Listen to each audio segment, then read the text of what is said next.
Hello. Here I have the Tops Knives M4X Punisher, designed by that dude. Um, USA made. I have one other Tops knife, but this is the first one I've gotten, and it's a tank. Let's go over some basic numbers. If you're wondering what that crud is, I was debarking a very fresh tree, and I was gonna clean it for the video, but I decided I didn't care. And that's what this knife is for. It's for using and abusing. So if that bothers you, congratulations, Merry Christmas. Anywho now, so I don't recall when I bought it or exactly what I paid for it. I think I've had it roughly 3 years. On their website, it says $280 for retail. I know it was over 200 that I paid.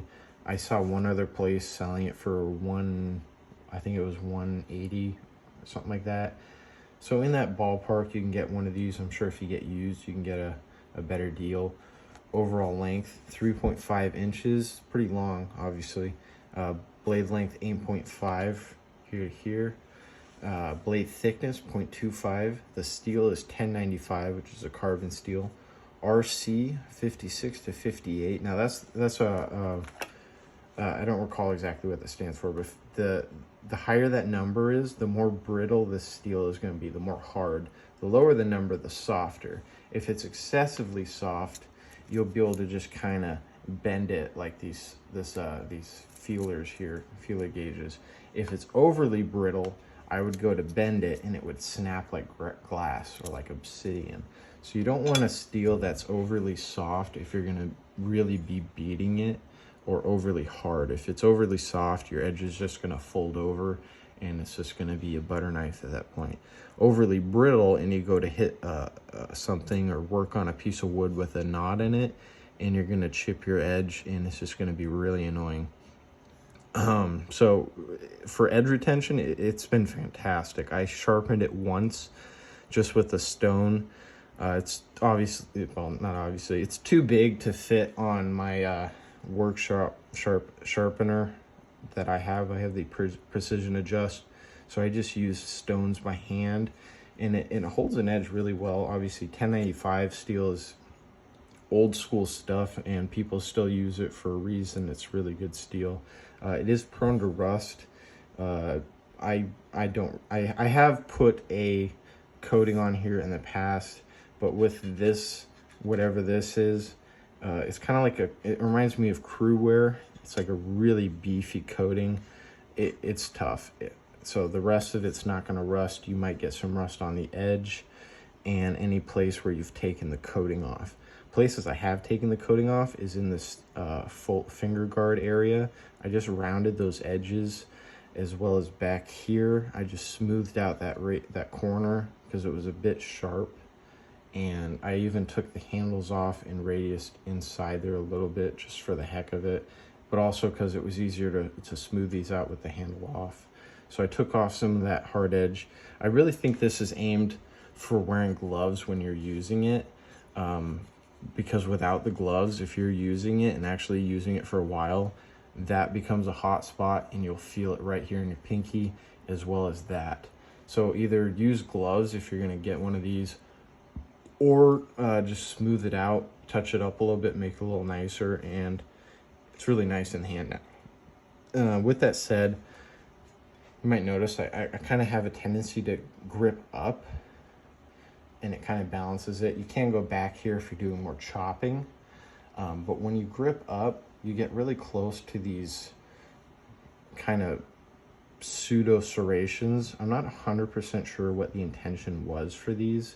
I have used it for roughing up some wood, you know, just kind of getting some crap bark off, just knocking it off. I imagine it's part of the idea. Theoretically, you could take a file in there and actually make them serrations, but I don't plan on doing that at all, mainly because if I'm using this for making something out of wood, which I have done a lot, I use this a ton for wood. If I'm doing something detailed up here, I kind of want to get my thumb up here and push into what I'm working on. And back here is a little too far away from up here for me to get stability.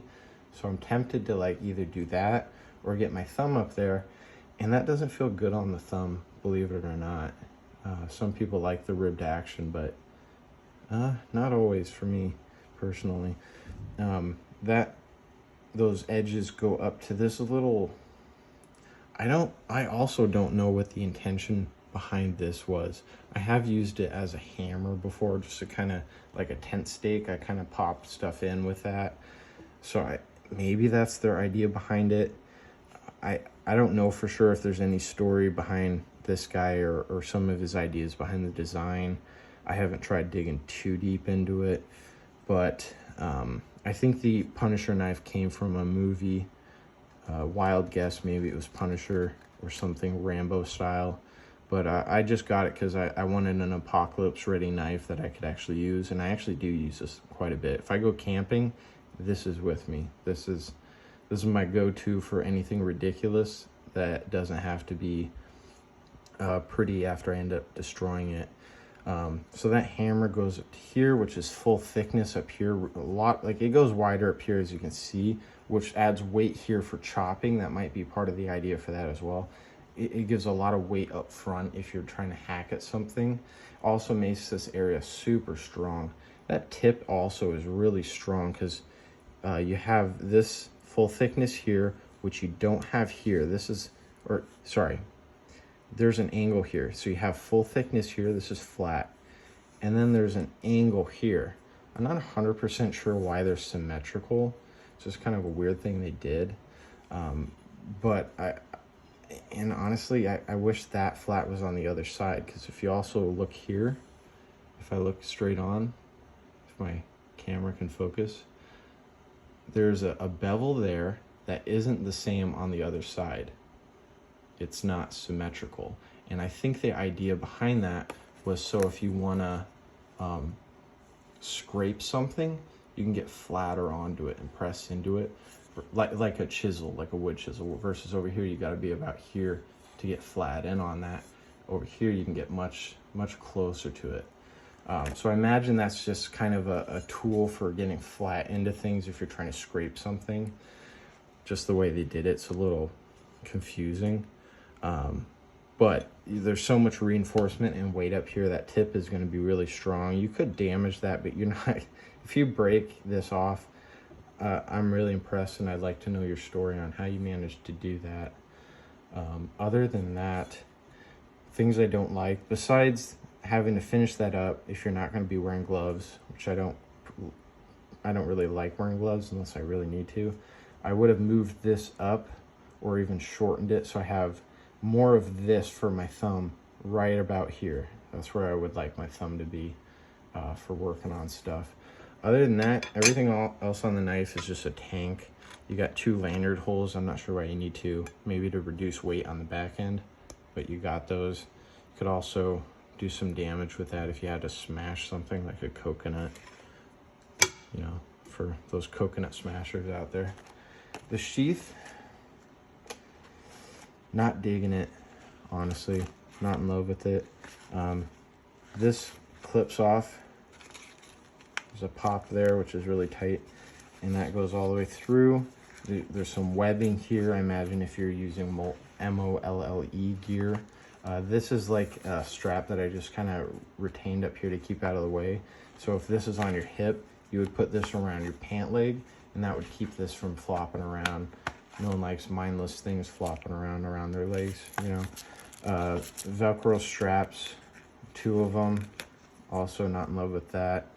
And the reason is, not that this is really a tactical knife. To me, this is something I use. It's a tool for me. I really use the heck out of it. And I'd like stuff that's easily accessible. So having to do this is just kind of annoying to me. I'd prefer if it was just maybe a thumb snap or something, or some sort of retention. I haven't made Kydex before, but I imagine there's a way to get a little retention right about here. Just use the back of your hand to pull it out and pop it. I imagine that's possible. I've seen custom, there's a video I saw a while back of a I got a custom Kydex sheath for this, which I do plan on doing at some point. That way I can get rid of this because I'm just not in love with this. And then I can get rid of the Velcro straps and have some stiff retention without having to fiddle with that shenanigans. It does have a plastic deal in there to protect the blade from destroying your nylon. Has a little rubber strap here, I guess to protect this or something. You just pop that open, and in here, this came with a whistle. I have a couple ferro rods in there and a magnesium block, I believe. Yeah, just a block of magnesium. Those are those cheapos. And I throw those in there just for funsies. I don't really use fire sticks for starting fires, but if I ever did, I wanted to take my time and have some fun, I could. Typically, this will come with a whistle in there. I took the whistle out and gave it to my mom because she was going through some health things, and having a whistle in case you need some help is helpful, because if you're not strong enough to yell, a whistle is really helpful. Just a little side tip there. So I know I already read off the blade thickness, but let's go ahead and measure it for funsies. I'm going to go right in the middle here.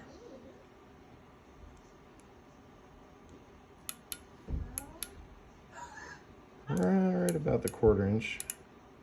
Yeah, right about there.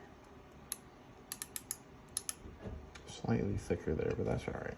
So yeah, it's a super thick slab, real thick. Pretty wide here, which gives you lots of space for that edge to be really sharp here, but also super strong back here. So it's a really practical grind.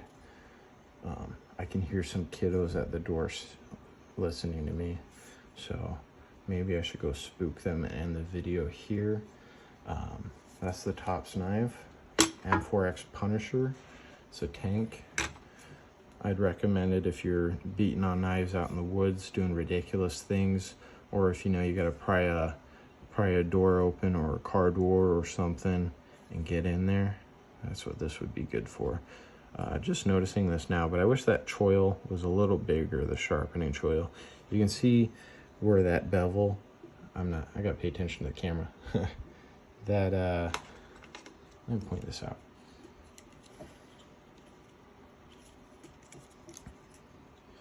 So right here, that radius is called your sharpening choil. And what that does is it stops all these angles from interfering with your edge. You want your edge to be nice and consistent. And it's super close. You can see it's already just been touched there, probably by me sharpening it. So much more sharpening on this, and I'm gonna be running into that, which isn't the end of the world, but it just messes up that angle there. I'll go grab another knife so I can show you an example of that on a knife that's not properly engineered.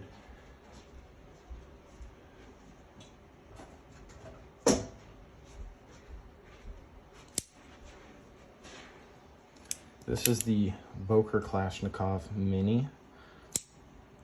Pretty affordable knife. This is not the factory edge. I did some shenanigans on it. But let me point this out again here. So you can see there is no radius there. So what you have is this thick stock and this